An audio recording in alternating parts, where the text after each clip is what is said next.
Our meeting in 20 seconds.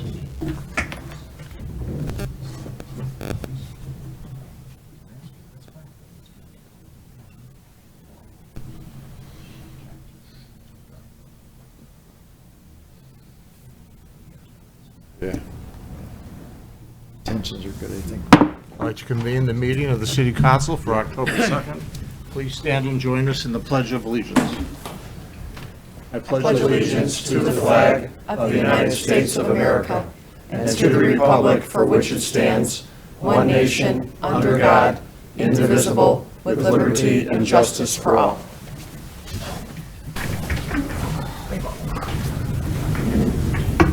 And the roll? Gustafson, Here. Kenny, Here. Legansky, Here. Shower, Stompanato, Here. Sullivan, Here. 5 present. We have a quorum. Takes us to questions, comments, and announcements of a general nature. This item has been on our agenda now for a few years. It allows members of the audience to address the City Council on any issue, especially something that's not on our agenda. Does anybody in the audience have something they'd like to present to the council that's not on our agenda tonight? If not, we'll move on to the approval of minutes for September 18th, 2023. I ask for a motion to approve. Alderman Stompanato, seconded by Alderman Legansky. Any questions or comments? If none, the roll. Belzak, Gustafson, Aye. Kenny, Abstain. Legansky, Aye. Shower, Stompanato, Aye. Sullivan, Aye. 4 A's, 2 absent, and 1 abstain. The minutes have been approved. Takes us to receiving of communications. Do any of the aldermen have communications they'd like to share with the council? Alderman Kenny. I just have one, Mr. Mayor. Thank you. Good evening. Jack Quinert on Summit had given us communication regarding the plantings on the 76th Street median. Mr. Gombeck and himself had communication regarding it. That was it. Alderman Gustafson. Yeah, I received a call this morning from a resident that had a car that came down Manning Road, failed to make the turn, ran into the guardrail, and hit part of her fence there. I communicated that off to Dan and the chief and stuff, and so it's being looked into, and the guardrail will need to be replaced and repaired. Alderman, Go ahead. sorry, I believe you said Manning Road. It was Fairview. It's on. Yeah, it came through Fairview and went through the stop sign on Fairview and hit the guardrail on the other side of Manning. Correct. Today I was coming from down Manning, and I noticed that guardrail. There were two horses in front of it, and it was bent in at the one side. That's where the car went through. Okay. And I have been getting information from residents regarding the public hearing on the CVS building. So I just encourage the people to attend the public hearing on Wednesday. And the last one unfortunately, I received a call from a resident let me know that a resident in my subdivision suddenly passed away the other day. John Pinta, who was a friend of my son's when he was growing up, passed away at the age of 38. It's a terrible tragedy. I was there at the wake today. And donations are being made to the American Heart Association. So my prayers and stuff go out to John and his entire family. Thank you. Mary?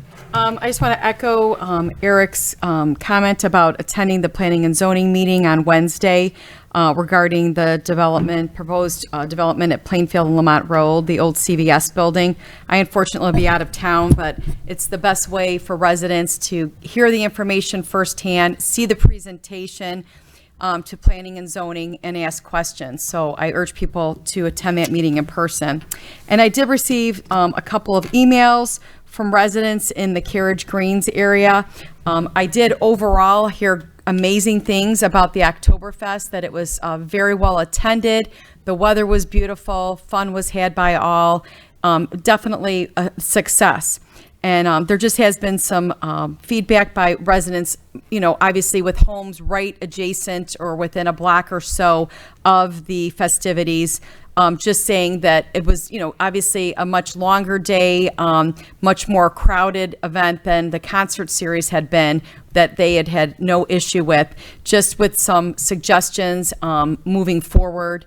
And those were relayed to the Lions and April Padalik, who managed the event for the city, all well received and will be taken into consideration at their debrief meeting moving forward.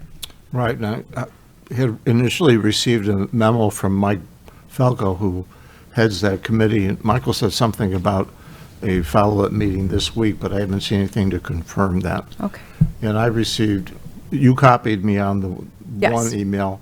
I received a couple other emails where people were highly complimentary, but had some suggestions, more German food, maybe different bands, things like that. One of them asked me to make amends with the Park District and move it to the community park, and I said, no need to make amends with the Park District. We have a good relationship with them. So, but all the suggestions will be taken into consideration. Right, and I know that they've all been forwarded. Yeah, it was just local residents, like right there, in terms of roadway congestion, some trespassing on property.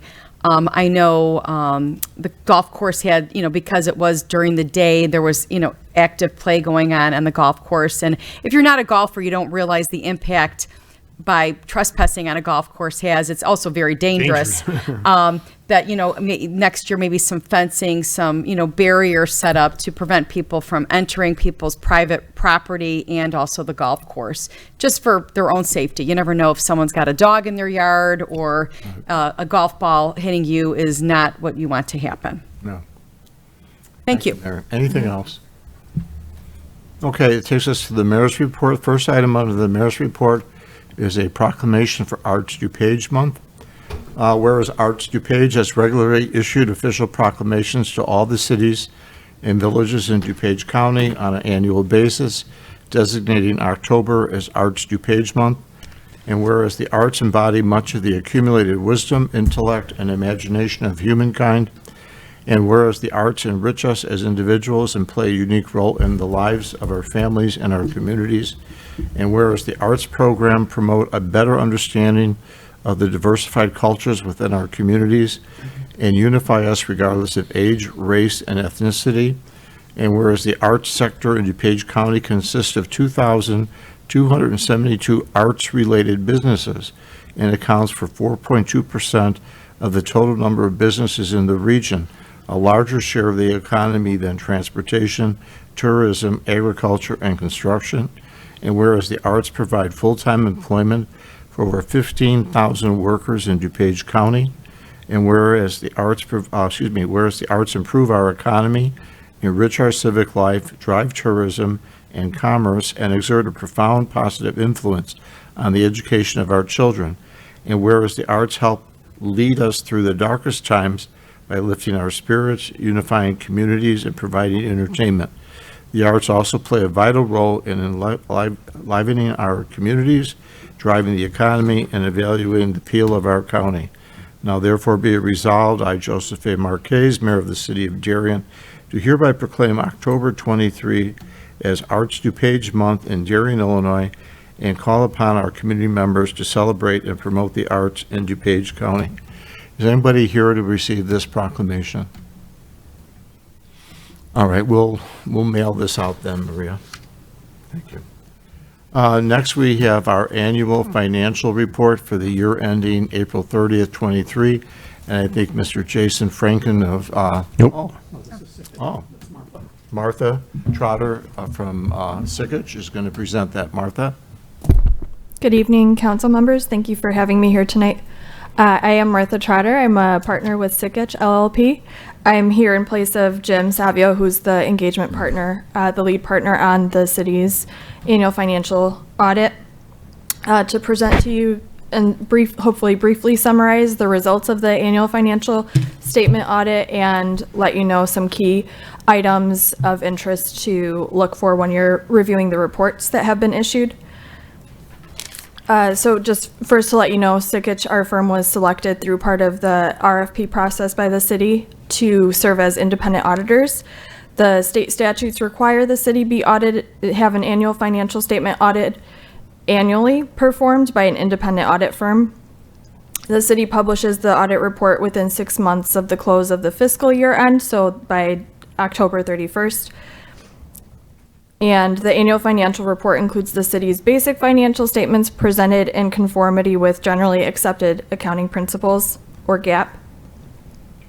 The purpose of our audit procedures is to obtain a reasonable assurance about whether the financial statements that are issued as a whole are free from material misstatement. So we conduct a variety of audit procedures, testing in accordance with generally accepted auditing standards in order to be able to issue our opinion on those financial statements that are issued. In addition to the audit in accordance with generally accepted auditing standards, due to the level of federal grant activity, the city is also required to have an audit completed in accordance with governmental auditing standards. So that is a separate report that is issued. You'll find that within the annual financial statements as well. The independent auditor's report, where you can find our opinion on the annual financial statements, begins on page 1 of the annual financial report, pages 1 through 4. And on page 1, the first 2 paragraphs is where you can find our opinion on the audited financial statements. And I am pleased to present to you tonight a clean, unmodified opinion on the city's financial statements. That is the highest level of assurance that we can provide. And what that lets you know is that the financial statements are presented to you free from material misstatement based on the procedures that we performed. I was not part of the engagement team, but I do want to let you know the level of effort that goes into preparing for a financial statement audit. So we always extend our gratitude to the finance department, finance and accounting, for all the preparation and hard work that goes into this.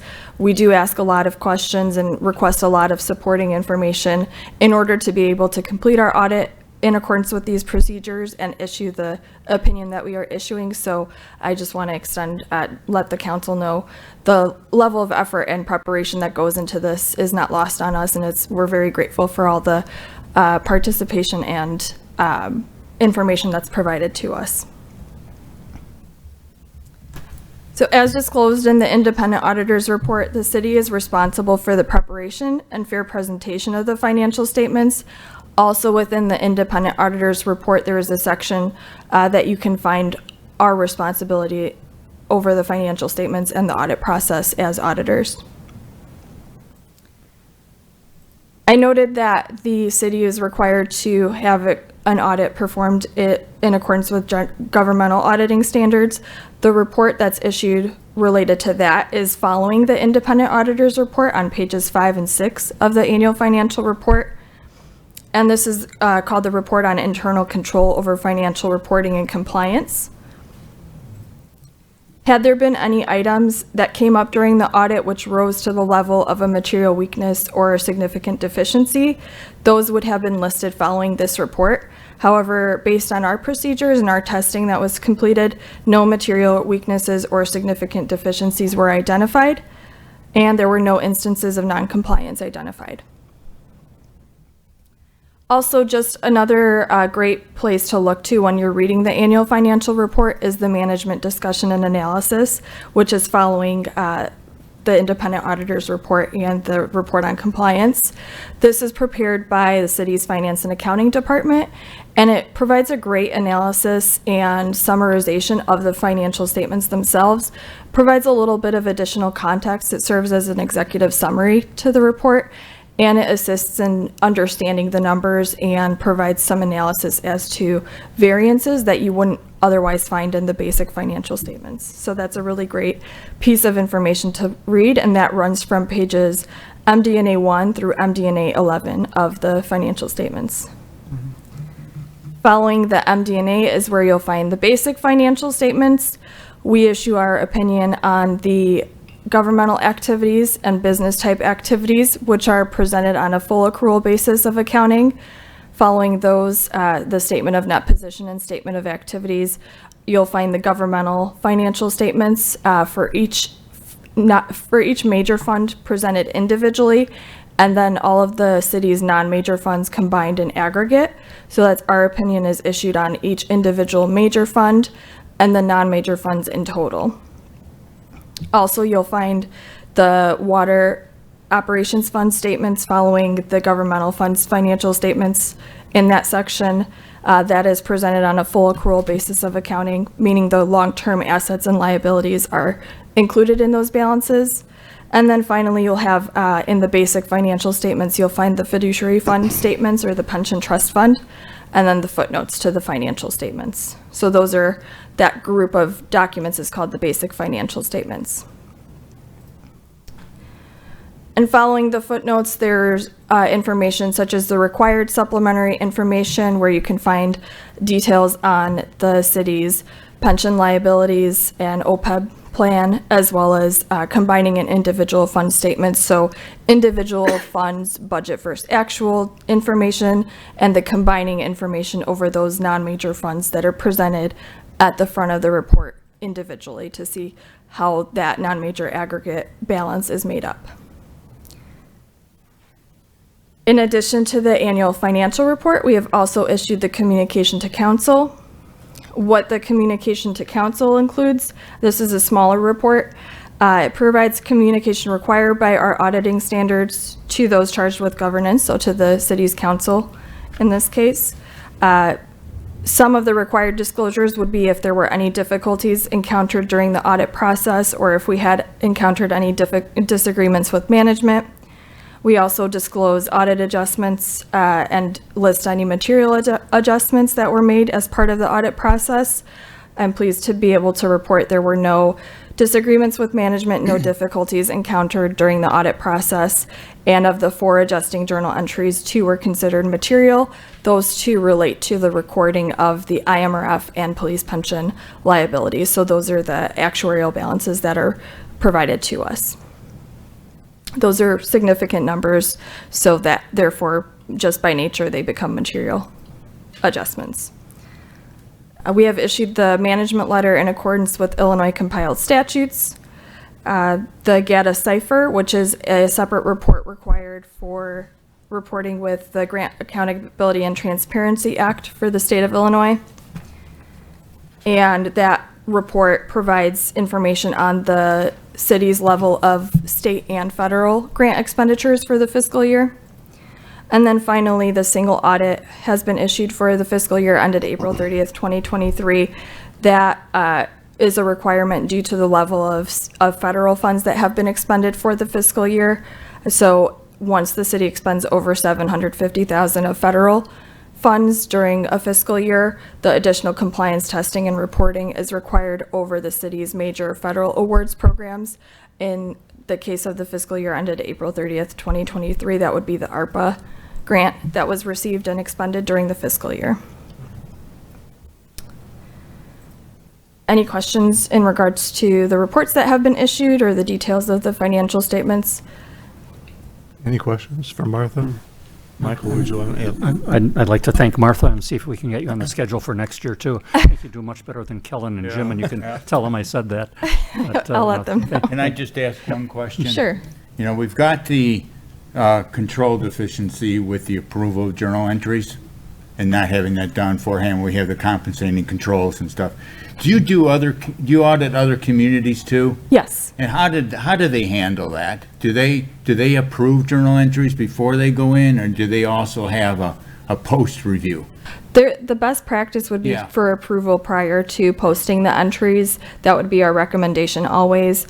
A segregation of duties comment such as that, the review of journal entries, it becomes difficult when you have a lean staff or when you just don't have enough individuals to properly segregate. And then of course you want to be able to continue your operations. So holding up posting entries to have prior approval sometimes becomes an issue. We do always include that. That's a pretty common comment to see, just to let the council or the board know that you also serve as a very important function in the internal control process to have that oversight and review and approval of the monthly financial statements and transactions that are brought to you during board or council meetings as well. Yeah, and that's why I think it's important, especially for the new council members, to understand their role in that compensating control, to review the financials in detail. So the better review that we do, the stronger this compensating control is going to be. So it's critical for us to perform that function. Thank you. Yes. Thank you, Martha. And yeah, Kellen O'Malley attended our admin finance meeting on September 5th. So he spent quite a bit of time with a few of us who serve on the committee, going through everything, fielding our questions. So we appreciate that. I do want to thank you for your time tonight. Also, shout out to Julie on staff, who is instrumental in the financing all year round, but most especially with assembling the items needed for the audit, as well as Mike and Brian and other staff that support the endeavor. So thank you. Yeah, mostly goes to Julie. She really puts in a lot of hard work on it. So, Tons of effort. Thank you for that. I just want to go back one step. Jerry, I saw you wince a little bit when she said material adjusting journal entries. No, I just knew there were two.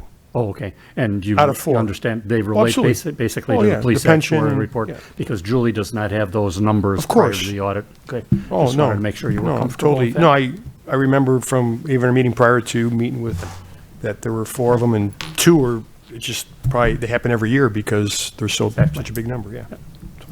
Precisely. I'm sorry, just I'm- again, I'm a former auditor CPA, so this is right in my wheelhouse, so thank you. Julie had planned on attending tonight. She had a conflict at the last minute, but I have to laugh when I hear the report and I hear about our finance department, because it's Julie. It's Yeah. kind of funny to hear that, but she does a tremendous job, and again, one of the toughest positions we have, because there's really not backup.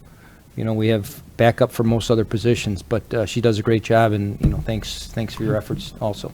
Yeah, and Julie was at our admin finance Yes. meeting in Yes. September when Kellen was there too. So it was a collective effort. Anything else from Martha? Martha, thank you very No. much. Thank you so much. Have a good night. Nice Thank you. job. Very- Thank you. Very nice job. I'd like to introduce Jason Franken from Foster & Foster, and Jason is going to give us an update on our police pension actuarial report. Jason, welcome. Thank you. I'm here to discuss the actuarial evaluation as of May 1st of 2023. Just in general, the experience wasn't, was less favorable than we would have liked, driven primarily by the fact that our investments, it wasn't a great year. It was better than last year, but for the year ending April 30th, the return for the fund was 1.92%, which is less than our 7% assumption. Last year it was negative 8.2. So the last 2 years we've been, less than our assumption. The year before that, we got over 25%. So over the last 3 years, we haven't been, we've been okay, decent in aggregate, but the last 2 years, have not been great. And we do smooth investment gains and losses over a 5-year period. So the impact isn't, for any one particular year, isn't as much as it would be if we were just using market value of assets. So the point of the smoothing is to try to eliminate some of the volatility.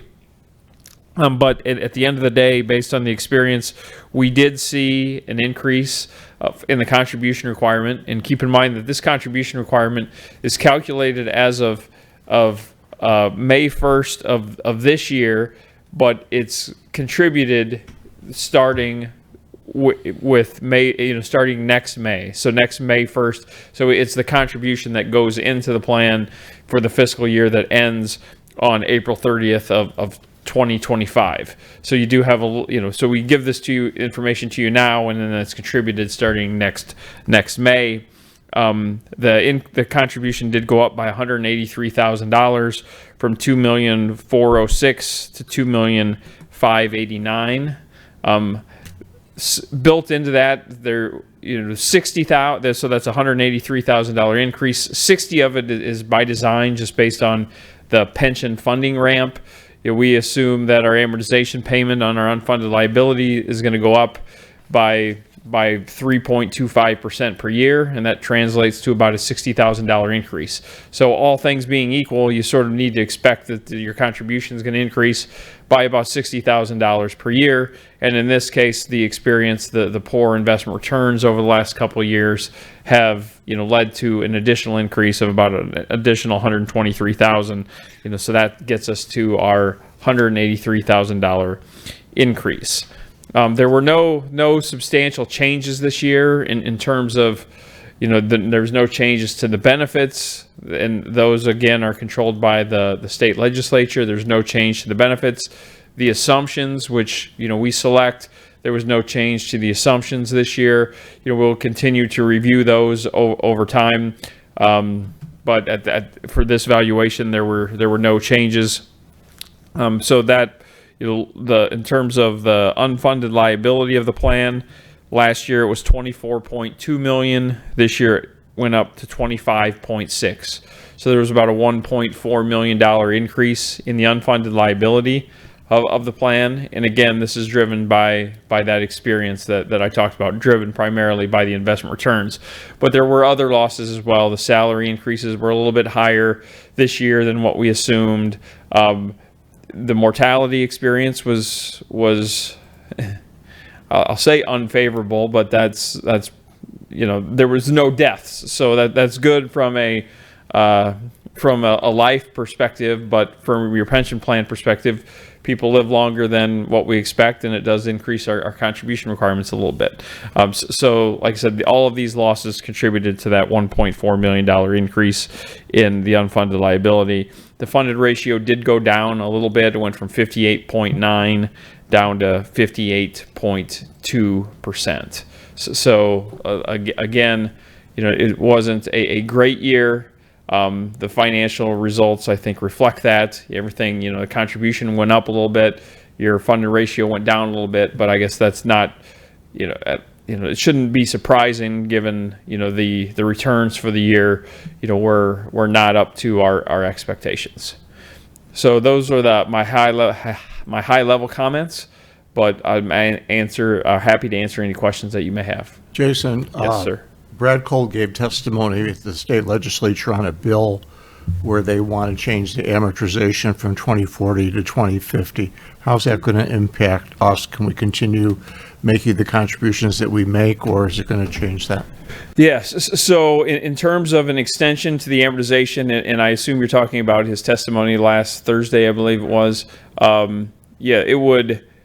It really has two different effects on your plan.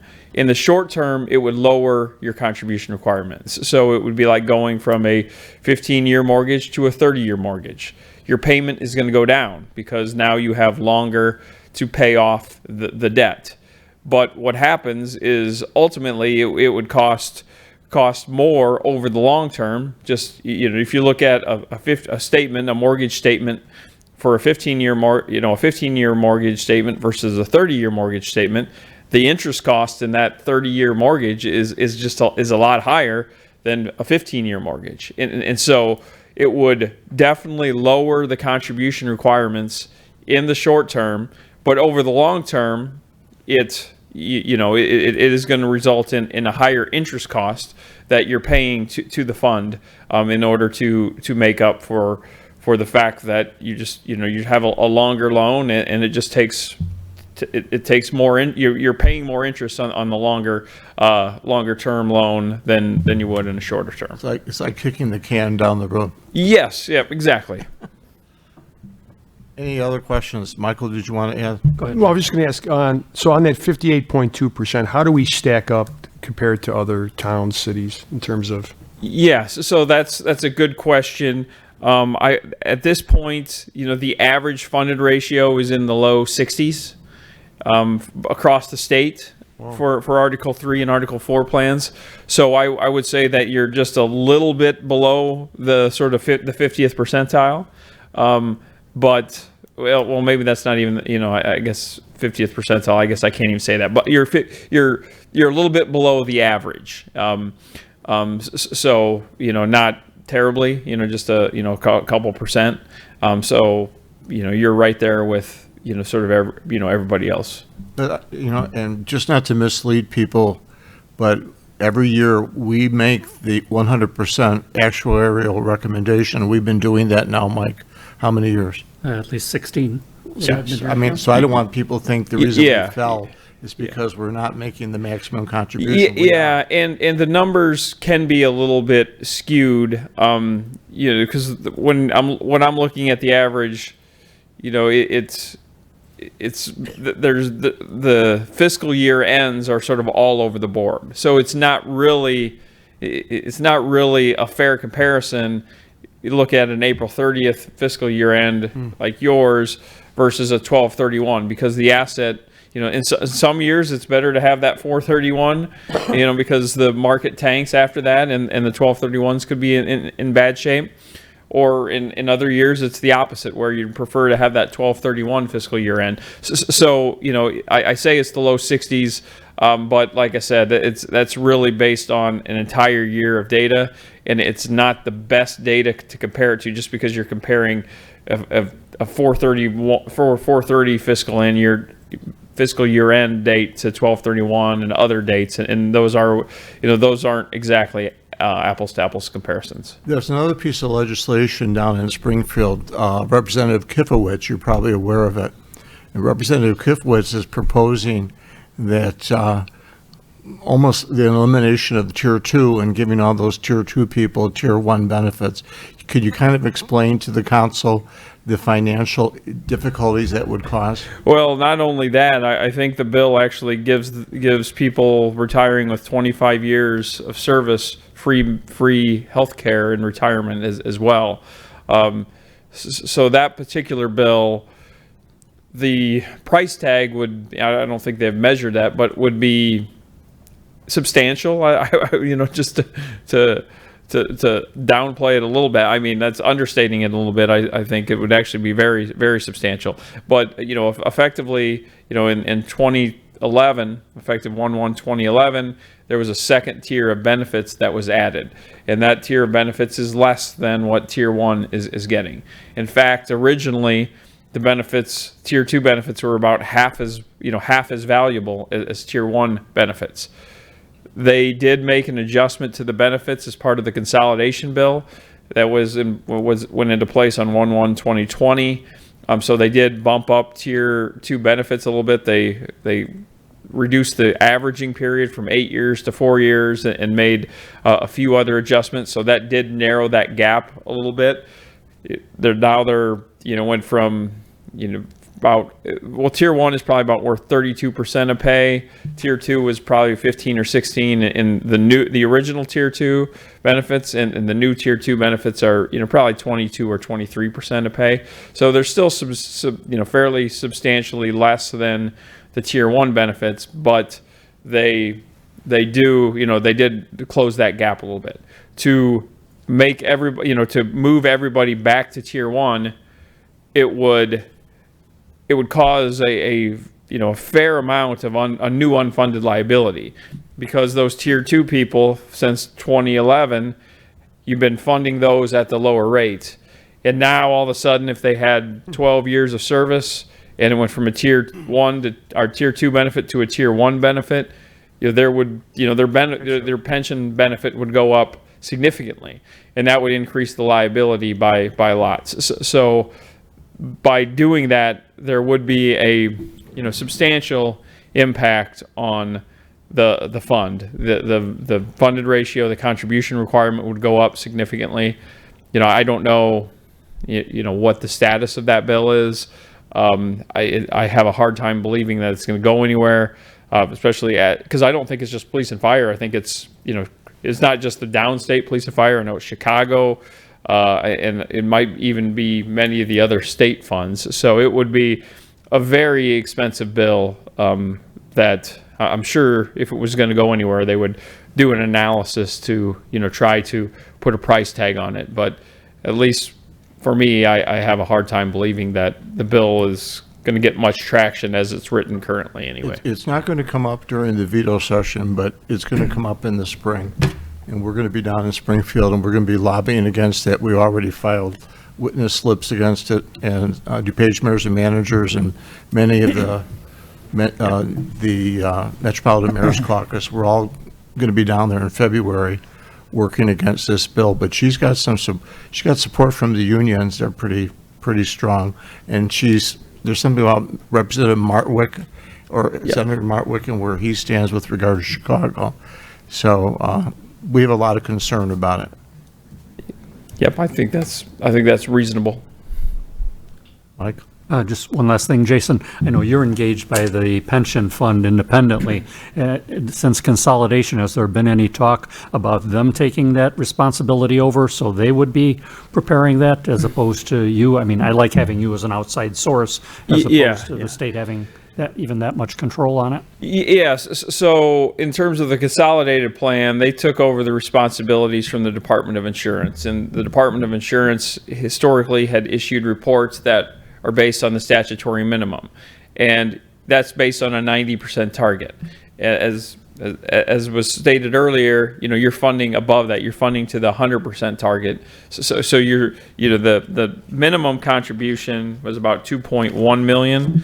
So your contributions are nearly $500,000 higher than that, at least $400,000 higher than what the state says you have to put in.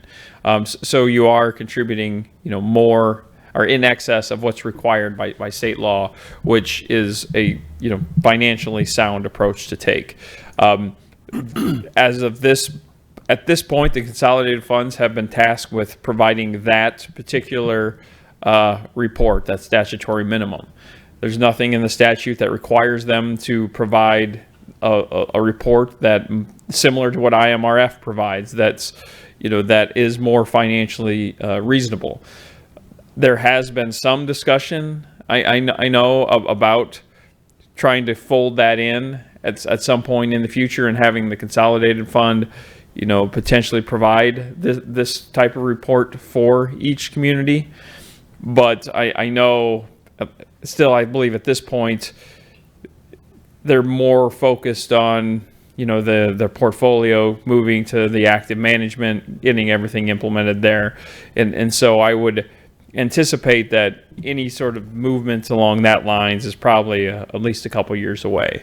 But again, it's not in the statute. It's not their responsibility. So it would take some sort of either legislative change or the board coming together and say, hey, we need to do this for our for all of our funds. Thank you. With the consolidation of the funds and the management of the funds, do you foresee any kind of savings of administrative expenses because, there's more economies of scale with that? I mean, I would think that should come along with it, right? Yeah, definitely. That was part of the reason why reason, one of the main drivers. And, when I have a GASB report and I don't have the GASB report for your particular fund, this, especially for fire funds, this was the first year where we've had, at this point, we've had one full year of the consolidated management versus the local management. And it's not an apples to apples comparison at this point, because that first year it was all passive management and they're moving to more active management. But for that 1 year, we've seen the investment expenses go down by 50 to 75%. Again, we expect that to trend back up as they move to active management, but there has been significant savings from an investment perspective here in the first year. But again, it's probably overstated, in that first year just because of that lack of active management.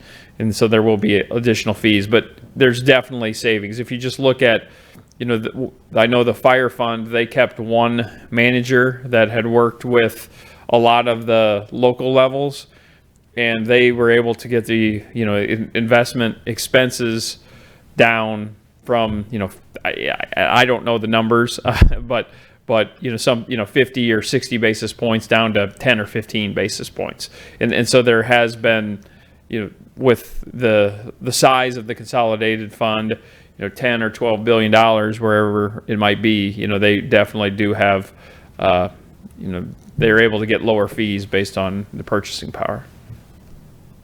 If I were to quantify that for you, Jerry, just to give you a feeling, if what Jason is saying is true, 40-50% savings, the administrative costs for the investments were approximately $80,000-$90,000. So assuming his number is right, it should be a savings of $40,000 to $50,000 in our plan. Yeah, so it looks like in this particular Val, and I don't have last year's with me, but it looks like the investment expenses were $64,000. And so I don't know when was your money transferred? September September 30th, yeah. And so you're So saying about if half it a was year. last year, it was 80 to 90? The prior year, right. Yeah, the prior year. It's So already come down a little bit. yeah, so yeah. if it's 20s, that's half a year, and it's down 30,000. Okay. Anything else for Jason? Jason, thank you very Thank much. you. Great, thank you very much. Thank you. So much. Okay, takes us to the city clerk's report. The city clerk has no report for today. Takes us to the city administrator, Brian. And no report, Mayor. Thank you. Any questions for our department heads, for Dan Gombeck or for Chief Thomas? If not, then we move on to the treasurer's report. Mayor? Treasurer Corn. Oops, Dan wants to say something. Yeah, I'm sorry. No problem. Mr. Mayor, just want to let the residents know out there that 67th and Clarion Hills Road, the traffic signals, we're looking at activating them on October 12th. So again, that's a tentative date, but October 12th, so we thought we'd get the information out there again. 67th and Clarion Hills Road, October 12th, the activation of the traffic signals. You got a ribbon cutting all set up too? With ComEd. By the way, Dan, the newly laid sod and everything looks very nice on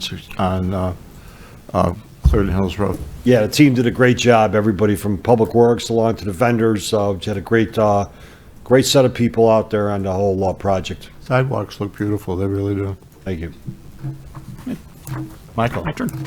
Requesting council's approval of warrant number 232411 in the amount of $177,554.80 from the listed funds.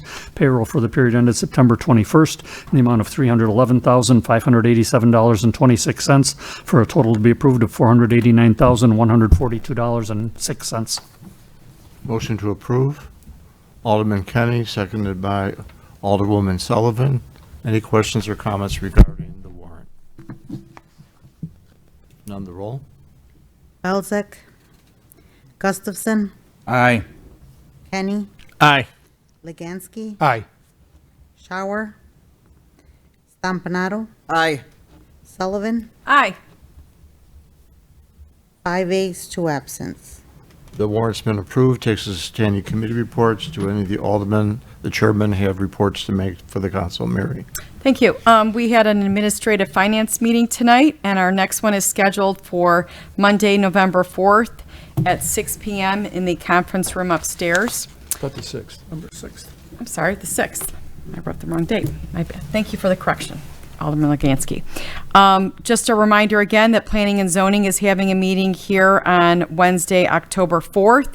And then the Economic Development Committee will be meeting here at City Hall on Thursday, October 5th. I'm writing my dates wrong here. October 5th at 7 p.m. So Wednesday and Thursday this week, meetings here in City Council chambers. Thank you, Mr. Mayor. The police committee will meet on Monday, October 16th, 2023 at 6 p.m. across the parking lot in the police training room, pending agenda items. Dan, do you have any date for the future municipal services? I don't have it with me, but there will be a meeting. We'll announce it at the next municipal service, at the next city council meeting. Okay, thank you. Questions and comments, agenda related. This is, anyone in the audience have any question regarding any of our items on our consent agenda tonight? If not, we move to old business. There being none, we move to our consent agenda. And please bear with me, there's a number of items on the consent agenda. Item A, consideration of motion to approve an ordinance amending Title 5A, Chapter 9, Section 5A, 9 to 3 to 4, Special Uses, and granting a special use to O'Brien, 8408 Wilmette Avenue, Units B and C. Consideration of a motion to approve an ordinance amending Section 3-3-711C of the Darien City Code. A resolution to enter into a contract agreement with Compass Minerals America Incorporated for the purchase of rock salt in an amount not to exceed $54,817,000. Item D, resolution for the required balance purchase of the 22-23 rock salt contract agreement with Morton Salt Incorporated in an amount not to exceed $58,807. A resolution authorizing the mayor to execute an intergovernmental agreement between the City of Darien and Center Cass School District 66 for the purchase of rock salt. Item F, a resolution authorizing the mayor to execute an intergovernmental agreement between the City of Darien and the Darien Park District for rock salt. Item G, resolution authorizing Public Works for the stormwater improvements for the Regency Drive for the Regency Drive project total in amount not to exceed $371,000. Item H, a resolution authorizing the mayor and city clerk to enter into a contract with J. Condon Sewer and Water for the installation of storm sewer pipe and related structures for the Regency Grove project in an amount of $96,750. A motion authorizing a contingency fee in the amount of $25,000 for the Regency Grove project. Item J, a resolution authorizing the purchase of 4 Solar Speed Alert 18 speed limit signs from All Traffic Solutions Incorporated in an amount not to exceed $26,524.22. Item K, intergovernmental agreement between the County of DuPage and the City of Darien for limited traffic signal maintenance costs on Lamont Road, eastern leg of 83rd Street and the 87th Street western leg. Item L, approving an extension of a proposal from Shreve Services Incorporated for topsoil at the specified unit prices for various public works projects for a period of May 1st, 2024 through April 30th, 2025. Item M, extension of a proposal from XBE LLC to provide trucking services relating to hauling waste generated from excavations for a period of May 1st, 2024 through April 30th, 2025. Item N, accepting a proposal from Route 66 Asphalt Paving for bituminous products for various public works projects at the specified unit pricing.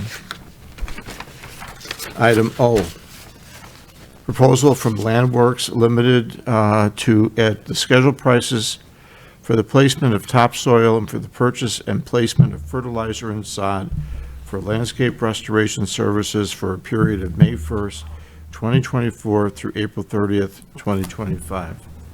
Item P, extend a proposal from 109th Street Materials for tipping and transfer fees at the proposed unit prices. Item Q, a proposal to extend prices from M&J Asphalt Paving Company Incorporated for the removal and replacement of bituminous aprons and road patches for a period of May 1st, 2024 through April 30th, 2025. Item R, purchase of one new 2024 Peterbilt Model 548 cab and chassis to replace unit, I believe it's 105, in an amount not to exceed $130,730.23. Mr. Mayor, that's 103, Unit 103. It's 103? Okay. It's crossed out on mine.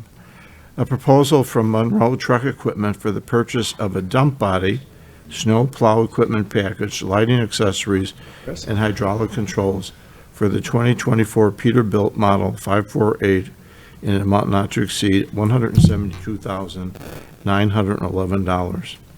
Item T, the purchase of one new 2024 Peterbilt Model 548 cabin chassis with Monroe body to replace Unit 109 from Monroe Truck Equipment in an amount not to exceed $6,321.